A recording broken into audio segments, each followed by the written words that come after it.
2 सितंबर 2022 के editorial and article analysis में दोस्तों आप सभी का मैं प्रशांत मावानी बहुत बहुत हार्दिक रूप से स्वागत करता हूं। आई नो आज का वीडियो थोड़ा लेट है लेकिन ग्रेट है। बहुत सारा इंटरेस्टिंग टॉपिक्स को हम डिस्कस करने वाले हैं। एज यू नो कि बहुत सारे इंटरेस्टिंग वीडियोस को भी हम बना रहे हैं और आपका जो रिस्पॉन्स आया है आई एम सो कॉन्फिडेंट कि आपको आने वाले समय में जो दूसरे वीडियोस मिलेंगे, खास करके जो बुक टॉक के वीडियोस को जिस प्रकार से आप लोगों ने प्यार दिया है, अभी तो बहुत सारी इंटरेस्टिंग चीज़ें मैं आपके साथ शेयर करना चाहता हूं। अब धीरे धीरे मैं भी थोड़ा थोड़ा ओपन हो रहा हूं, थोड़ा थोड़ा खुल रहा हूं आपके साथ। But anyway, will talk about this index on your screen. आज हमारे टेबल पर हैं 5 इंपॉर्टेंट टॉपिक्स। गोरबाचेव के बारे में बात करेंगे, then we are going to talk about defence, फिर क्राइम के बारे में बात करने वाले हैं, चाइना इन द डॉक, ये भी इंटरेस्टिंग आर्टिकल है, और कम्युनिटी रेडियो जो है उसका इम्पोर्टेंस डिजास्टर्स के टाइम पर, आपदा का जो सिचुएशन होती है तो उसमें क्या रोल प्ले कर सकता है उसके बारे में बात करेंगे। दुखद खबर ये है कि मिखाइल गोर्बाचेव, उनका निधन हो गया। 91 ईयर्स के थे, राइट। एक ग्लोबल लीडर आपकी स्क्रीन पर आप देख सकते हैं। ये उनकी थोड़े I think may be 60s के आसपास होंगे, वो 60s 70s के आसपास होंगे, 60s के आसपास होंगे, तब की ये तस्वीर है। अभी तो 91 ईयर के हो गए थे और रशियन है, राइट। अगर आपको ना पता हो तो let me tell you, Mikhail Gorbachev साहब जो हैं वो सोवियत यूनियन के लास्ट प्रेसिडेंट थे। उनके बाद फिर सोवियत यूनियन जो है 1991 में बिखर गया, टूट गया, और मिखाइल गोर्बाचेव जो हैं उनको नोबेल पीस पुरस्कार भी मिला था क्योंकि उन्होंने ये कोल्ड वॉर जो है उसको ख़त्म करने में एक बहुत ही इम्पोर्टेंट रोल प्ले किया। और इसी के साथ साथ जो ईस्टर्न यूरोप में एक आयरन कर्टेन था, राइट, एक प्रकार का लोहे का पर्दा। अब ये लोहे का पर्दा क्या कोई genuine means in real life में लोहे का पर्दा था? Of course no. ये ऐसा था, एक ऐसा माइंडसेट हो गया था कि रशिया यानी कि यूएसएसआर और उनके साथ जुड़े हुए जो देश थे, वो लोग वेस्टर्न वर्ल्ड के साथ, यूएसए और उनके साथ जुड़े हुए देश जो हैं, तो उनके साथ कोई बिजनेस नहीं करेंगे, उनके साथ कोई डीलिंग्स नहीं करेंगे, यू नो। तो ये एक लोहे का पर्दा था, एक प्रकार की दीवार थी। तो ये हाइपोथेटिकल दीवार, जो एक दिमागी दीवार, एक आइडियोलॉजिकल दीवार बन गई थी, तो ये दीवार जो है उसको हटाने में भी मिखाइल गोर्बाचेव ने एक बहुत ही इम्पोर्टेंट रोल प्ले किया। उन्होंने जो यूएसएसआर की इकोनॉमी है, यूएसएसआर देश जो हैं, तो इसके ओपननेस और इसमें काफ़ी रिफॉर्म्स किए, इकोनॉमिकल रिफॉर्म्स। और उनके समय के जो एक फेमस हिस्टोरियन हैं युवाल नोआ हरारे, तो उन्होंने कहा है कि उन्होंने मिखाइल गोर्बाचेव के बारे में ये कहा है कि he is an outstanding leader who risked everything to bring about a better and safer world free of nuclear danger. कि अपने पास जो भी था सारी चीज़ें उन्होंने दांव पर लगा दी ताकि दुनिया को और अच्छी जगह बनाया जा सके, दुनिया को एक और सेफर जगह बनाया जा सके, और दुनिया को न्यूक्लियर के डेंजर से भी बचाया जा सके।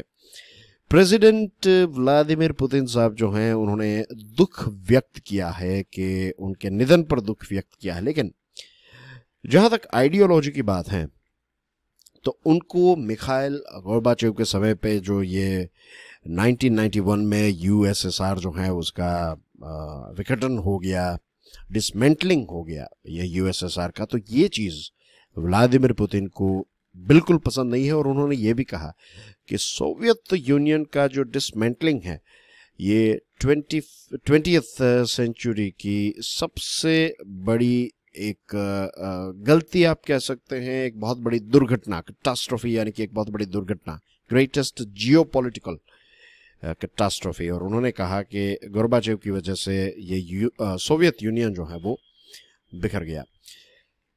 पुतिन ने यह भी कहा कि अगर मेरे बस में हो तो मैं सोवियत यूनियन को फिर से इंटीग्रेट कर दूं, फिर से मैं वो सारा का सारा एरिया जो है, वो सारी विचारधारा, ये सारी चीज़ें जो है वो बैक टू नॉर्मल कर दूं अगर मेरे हाथ में है तो।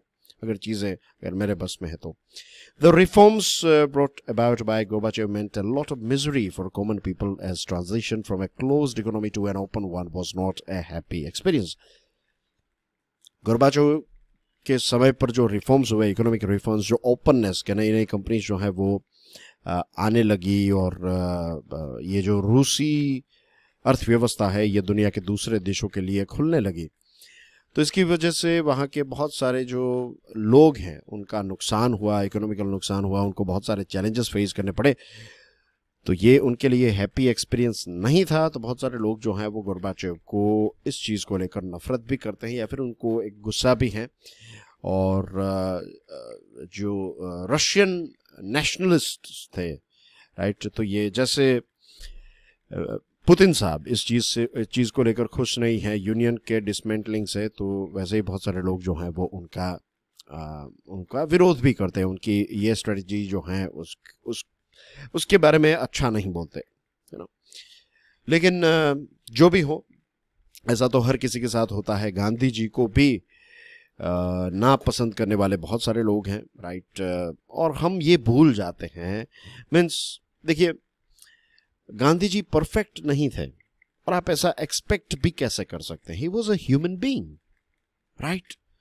वो एक इंसान थे, और हम सब इंसान जो हम हमारे जीवन में ही देखें कितनी सारी गलतियां की हैं।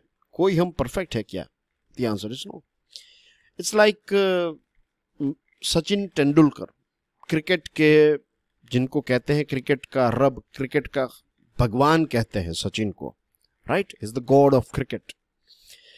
तो क्या सचिन कभी आउट ही नहीं हुए? क्या सचिन ने कभी अपने हाथ में से कैच छोड़ा ही नहीं है? गलती से उनके हाथ से भी कैच छूट गया। ऐसा भी हुआ है कि सचिन ने मिस फील्डिंग की है। ऐसा भी हुआ है कि सचिन की बॉलिंग सचिन ने की और छक्के चौके लगाए बैट्समैन ने। ऐसा भी हुआ है कि सचिन जीरो पर आउट हुए हैं। ऐसा भी हुआ है कि सचिन की कैप्टनशिप के टाइम पर भारत बहुत सारे मैच हार गया। तो जो मैच देखने वाले हैं वो कहेंगे कि यार सचिन को कुछ नहीं पता, क्या कर रहा है सचिन, कुछ ऐसा, यू नो। मैच खेलना और कमेंट्री देना या फिर बैठकर घर पे बैठकर टीवी देखते देखते सचिन के बारे में कुछ कहना, दैट्स अ डिफरेंट थिंग। लेकिन उस समय पर उस व्यक्ति को जो बेस्ट लगा वो उसने करने की कोशिश की। Same thing goes with Jawaharlal Nehru as well.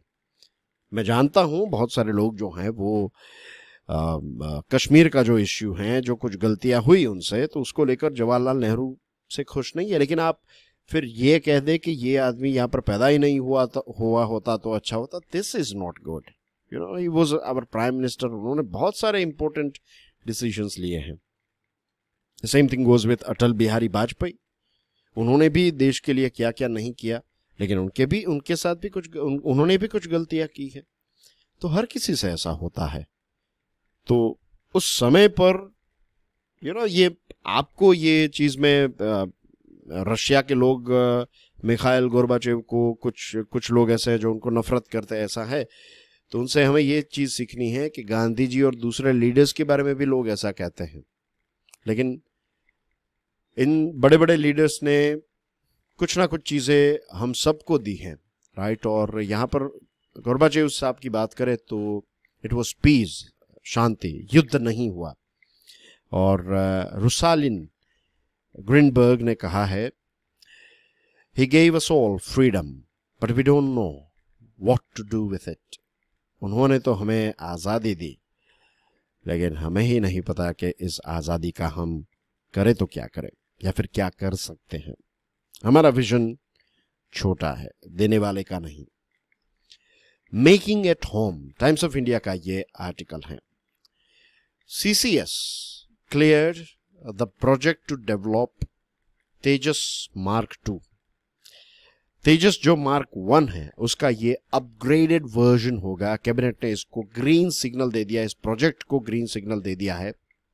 Cabinet committee on security ने तेजस मार्क 2 डेवलप किया जाएगा और आने वाले कुछ महीनों के अंदर 15,000 करोड़ से भी ज्यादा का एक प्रोजेक्ट जो है उसको क्लियरेंस मिलेगा और ये जो प्रोजेक्ट है ये 5th generation advanced medium combat aircraft को भारत डेवलप करेगा। 5th जनरेशन, बहुत कम देशों के पास ये 5th जनरेशन एडवांस्ड एरोप्लेन्स है, फाइटर जेट्स हैं।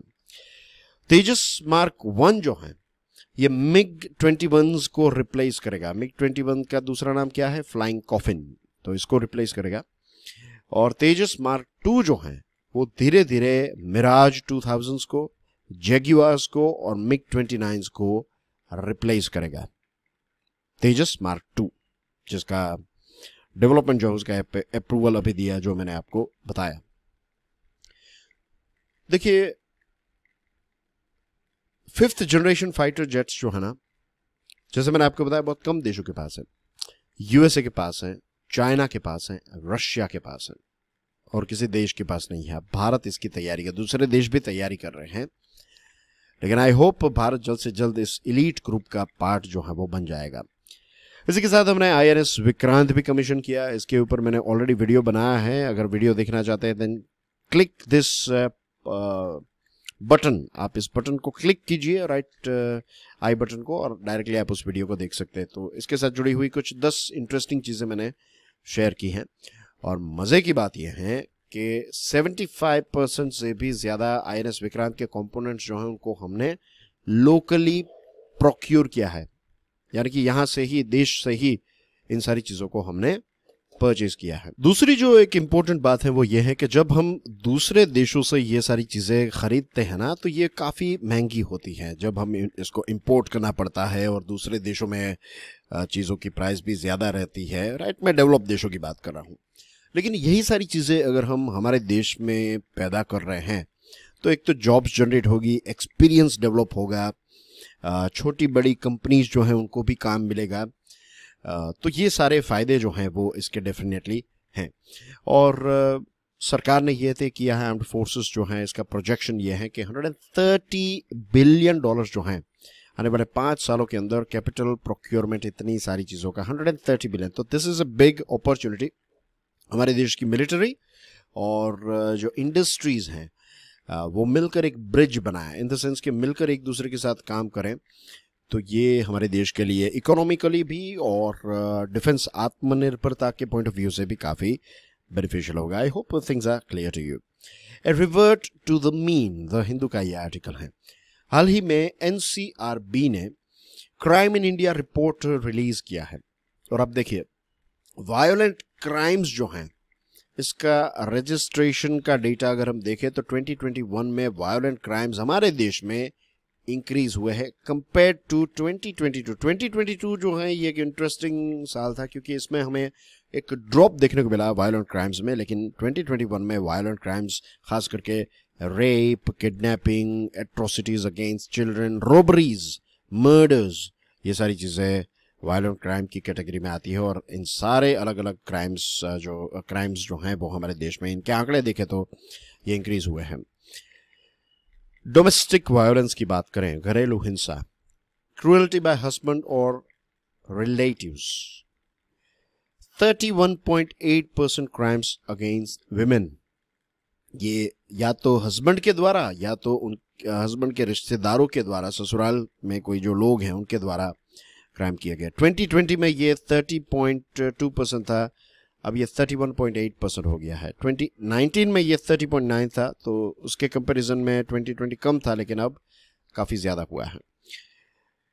फिर वायलेंट क्राइम्स तो बड़े हैं, लेकिन चार्ज शीटिंग का जो रेट है ये कम हुआ है। 2021 में अब देखिए इट इज़ 72.3 और 2020 में इट वॉज 75.8। तो ये अच्छा था कि इतनी चार्ज शीट जो है वो हो रही थी, लेकिन अब चार्ज शीट जो है वो कम हो रही।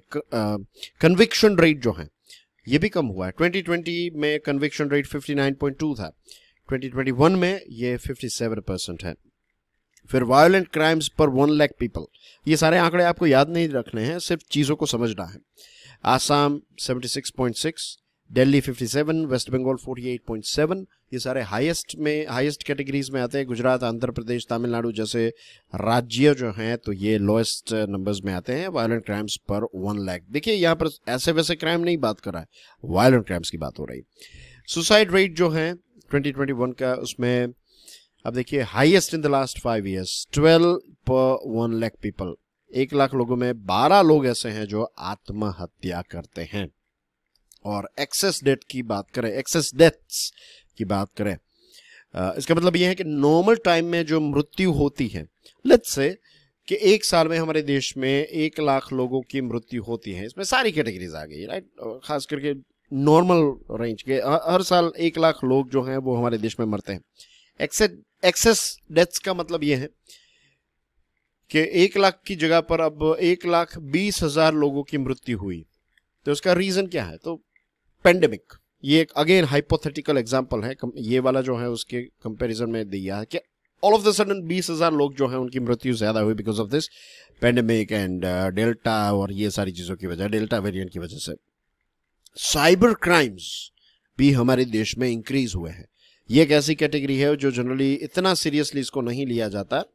मीन्स जनरली हम इसको इतना सीरियसली नहीं लेते। कहीं पर खून हुआ है तो आप इसकी डिस्कशन करेंगे, साइबर क्राइम की इतनी ज़्यादा डिस्कशन नहीं। लेकिन साइबर क्राइम के केसेस जो हैं ये भी बढ़ते जा रहे हैं। और पहले ऐसा था कि सिटीज़ में और अर्बन एरिया में साइबर क्राइम्स के केसेस ज़्यादा होते थे, लेकिन अब रूरल एरिया में साइबर क्राइम्स के केसेस जो हैं वो बढ़ने लगे हैं। तो जिस प्रकार से स्मार्टफोन और इंटरनेट का पेनिट्रेशन हुआ है गाँव में, छोटे छोटे टाउन में, तो अब साइबर क्राइम्स जो है वो यहाँ पर होने लगे। तो इसको लेकर भी अवेयरनेस और चैलेंजेस जो है वो काफ़ी ज़्यादा अवेयरनेस क्रिएट करने की ज़रूरत है।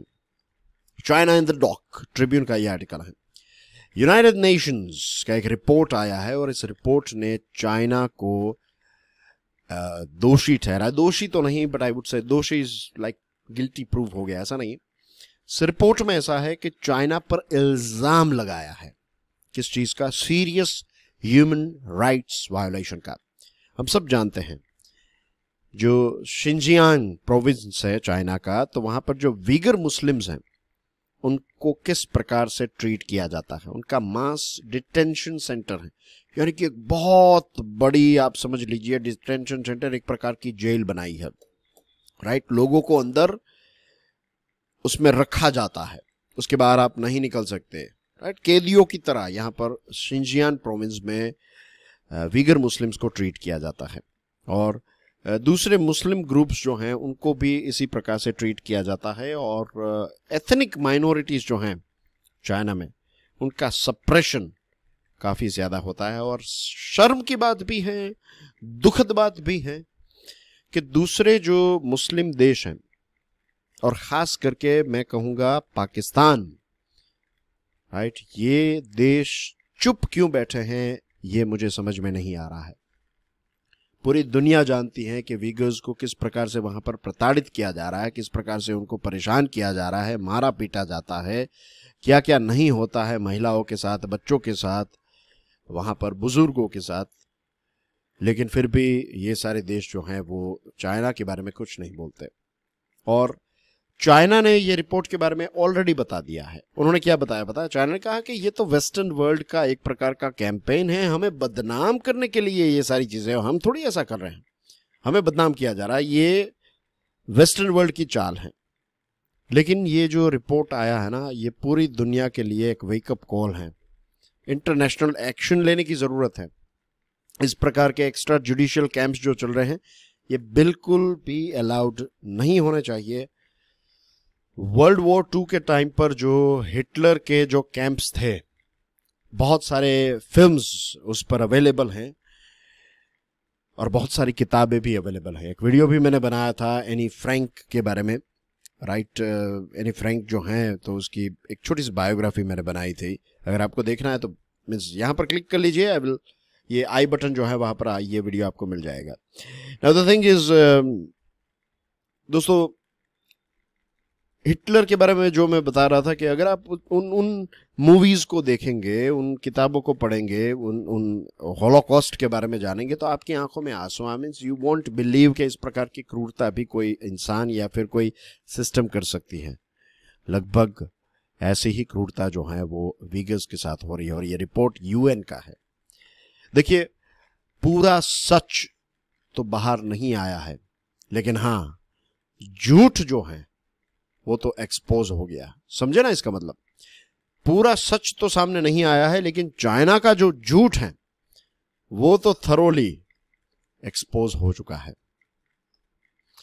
Community radio helps fight disasters, pioneer का एक बहुत इंटरेस्टिंग आर्टिकल है। हमारा देश जो है, इसके बारे में इंटरेस्टिंग फैक्ट्स आपको इस लेक्चर में देखने को मिलेंगे। हमारे देश में जियोग्राफिकल वैरायटी काफ़ी ज़्यादा है, सोशियो इकोनॉमिक फैक्टर्स भी काफ़ी डाइवर्स हैं, और हर प्रकार के हजार्ड्स, हर प्रकार के डिजास्टर्स जो हैं वो हमारे देश में हो सकते हैं। क्या आप जानते हैं 59% जितना हमारा जो ज़मीन का एरिया है हमारे देश का, उसमें मॉडरेट से लेकर बहुत हाई डेंसिटी के अर्थक्वेक्स आ सकते हैं। टोटल 7,516 किलोमीटर लंबी हमारी कोस्ट लाइन है, उसमें से 5,700 किलोमीटर वाली जो कोस्ट लाइन है उसमें साइक्लोन्स आ सकते हैं, उसमें सुनामीज आ सकती हैं। 12% यानी कि 40 मिलियन हेक्टर हमारी जो ज़मीन है उसमें बाढ़ आ सकती हैं, नदियां जो हैं उसकी वजह से इरोजन आ सकता है। 68% हमारा जो कल्टीवेबल एरिया है, कल्टीवेबल यहाँ पर यानी कि जहाँ पर हम खेती बाड़ी करते हैं, तो ऐसे 68% जितना हमारा जो एरिया है ये इसमें सूखा पड़ सकता है, ड्राउट हो सकता है यहाँ पर। और हिली रीजन जो है वहाँ पर लैंडस्लाइड्स और ये जो कहते हैं ना एवलांचेस, ये आ सकते हैं, इसका रिस्क काफ़ी ज़्यादा है। इसी के साथ साथ केमिकल, बायोलॉजिकल, रेडियोलॉजिकल, न्यूक्लियर, इस प्रकार की इमरजेंसीज और मैन मेड डिजास्टर्स भी हमारे देश में हो सकते हैं। हमारा देश इन सारी चीज़ों को लेकर भी वल्नरेबल है।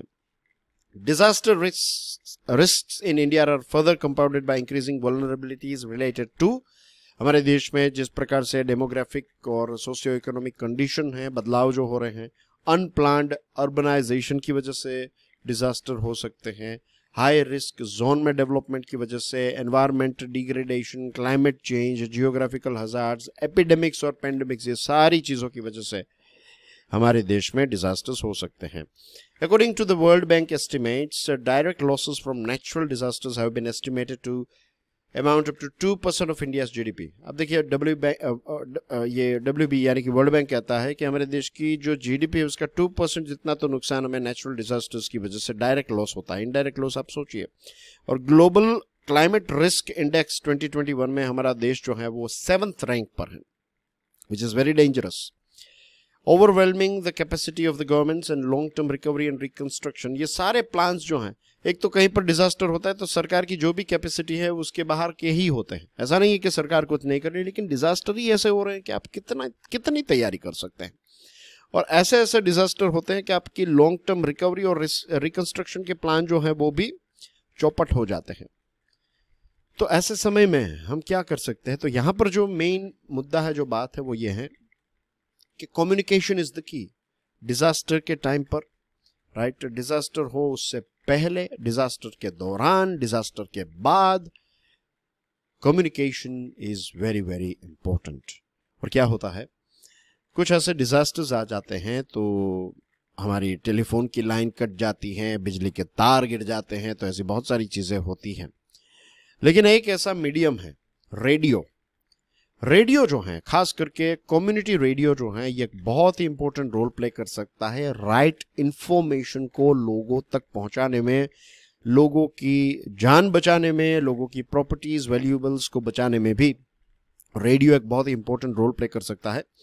और इसके साथ साथ जो डेवलपमेंट के इनिशिएटिव्स हैं, awareness campaign, nature conservation, agriculture, regional culture, education, ये सारी चीज़ें रेडियो के माध्यम से हम प्रसारित कर सकते हैं, ग्रास रूट लेवल तक पहुंचा सकते हैं।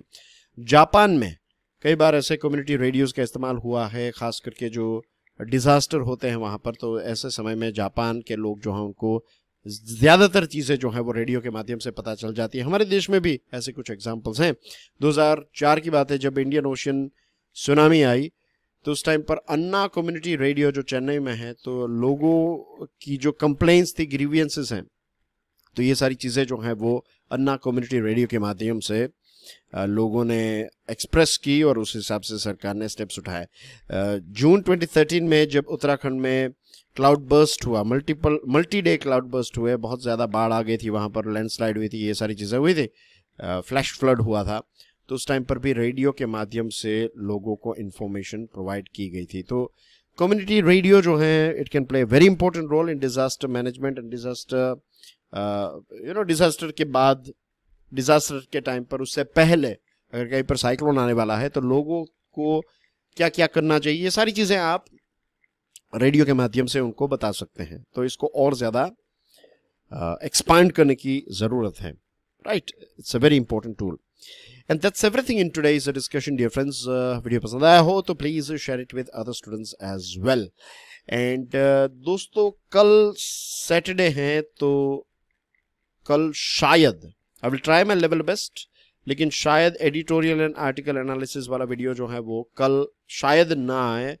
कल बहुत ही बिजी शेड्यूल है, राइट। कुछ शूटिंग कर रहे हैं, आउटडोर शूटिंग और इन सारी चीज़ों का प्लान है।